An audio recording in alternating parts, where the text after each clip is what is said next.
Hi guys, welcome back or welcome to my channel. So as you guys know, I'm in CNA school.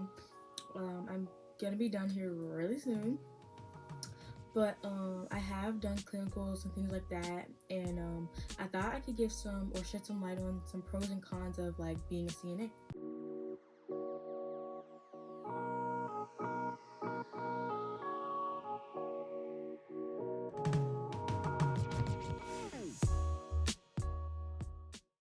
So I think I'm going to start with the pros first. My number one pro is that it's really great for college applications when it comes to nursing school. Like nursing school is really hard to get into, trust me, I know. And I feel like if I would have had CNA on my application or said I've been doing this for a while, they would have been more amped to maybe like, let me into the program. Um, like a lot of the times nursing schools aren't necessarily looking for the best grades or academics. They want to know what you're doing as a whole and as a person, as a student. Do you have the qualities that implement nurse or nursing student? Academics is like maybe 25%, and I would say like you as a person and characteristics that make up a nurse is probably like a good I don't know, 40-50% of, your college application or just any program application into nursing school. So I think that if you were to put anything on there or get any types of certification or go extra mile somehow to show who you are as a person, I think getting your certification as a CNA is probably the number one thing on your list that you can do. The second pro is I would say you get a lot of like hands-on experience. So I feel like, being a CNA doesn't take long to do and everything, but once you start working, you can kind of figure out, okay, is this really like what I want to do, or am I like, this is just not for me? I feel like it's a good entryway into nursing because I don't like to say that CNAs are on the bottom, but it's a starting place. Um, there are a lot of avenues into nursing, and CNA is one of those things that are leveling out to like the first step or one of the first steps you could take.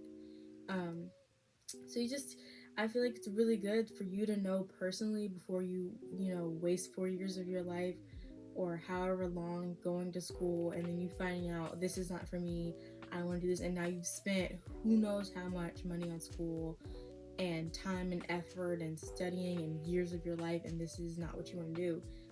Being a CNA can open your eyes to that 100%. Like, if you really feel like you can't deal with poop and throw up and crazy people and just that type of stuff, then you find out. And then also on the brighter side, you find out, okay, this is not too bad. Like, I can handle this. And you also, it's long-term experience for when you actually do become a nurse and you're like, oh, I know what I'm doing, I'm not nervous, I've learned new concepts, but I can grasp this, I've been in the hospital, I've been with patients, I know how to do what I do, I've got a rhythm. And the last pro that I have is probably if you're a new grad and you're applying for jobs, a lot of places, unless it's like a research or teaching hospital, it's really hard for you to get a job as a new grad, especially if you want to go into a field that's like ICU, anything other than med surg is what I'm hearing basically.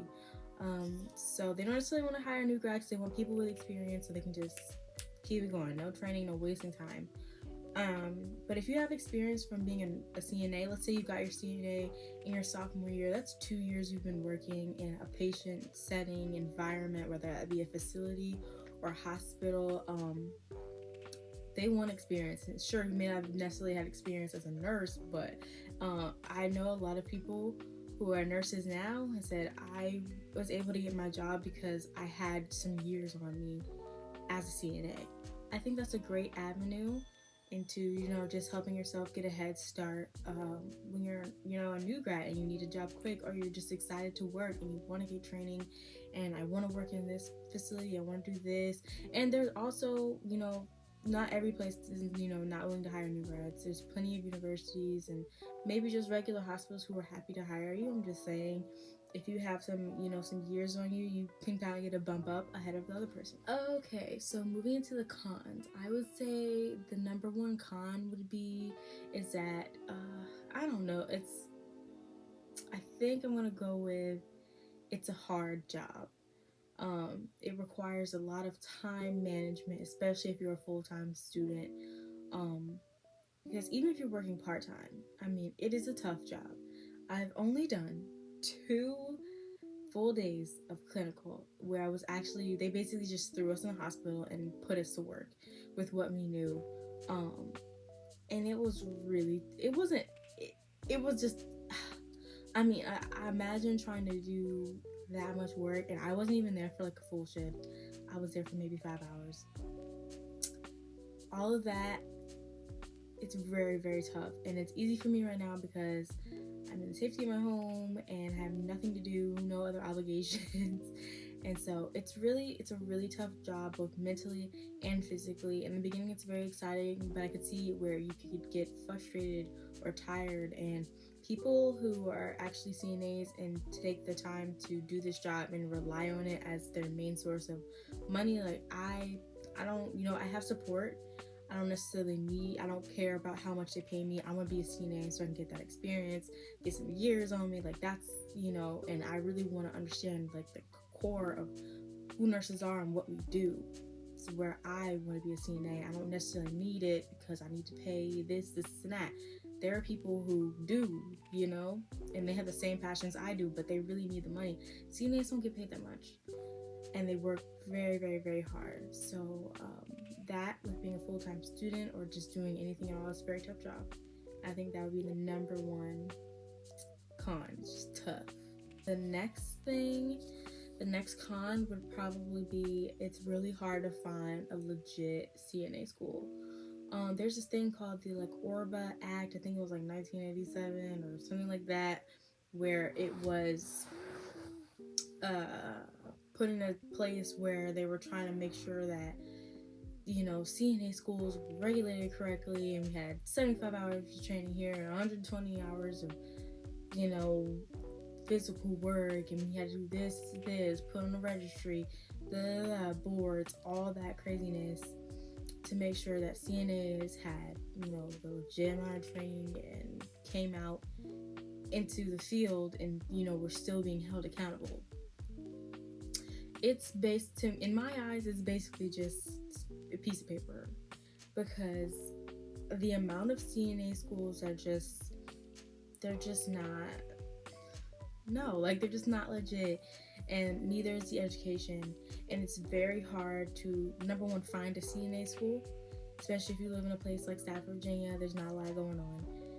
It's very hard to find one, and it's very hard to find one that's not sketchy and you're just throwing money into places. Now, once you bump up to LPN or ADN or LVN or even the RN program, it's much more official, much more academic, more systematic, rather than CNA school. It's just, they just kind of let it out in the wind. Anybody can do this.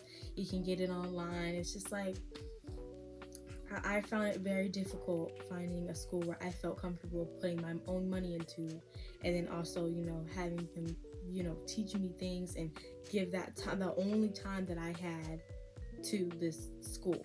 It was very difficult. I ended up finding one.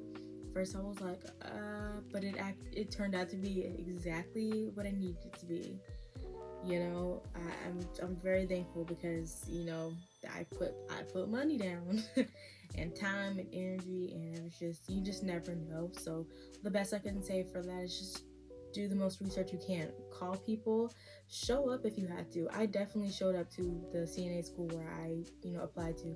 Definitely showed up there and was I need to see what's going on in here before I start putting any money in here.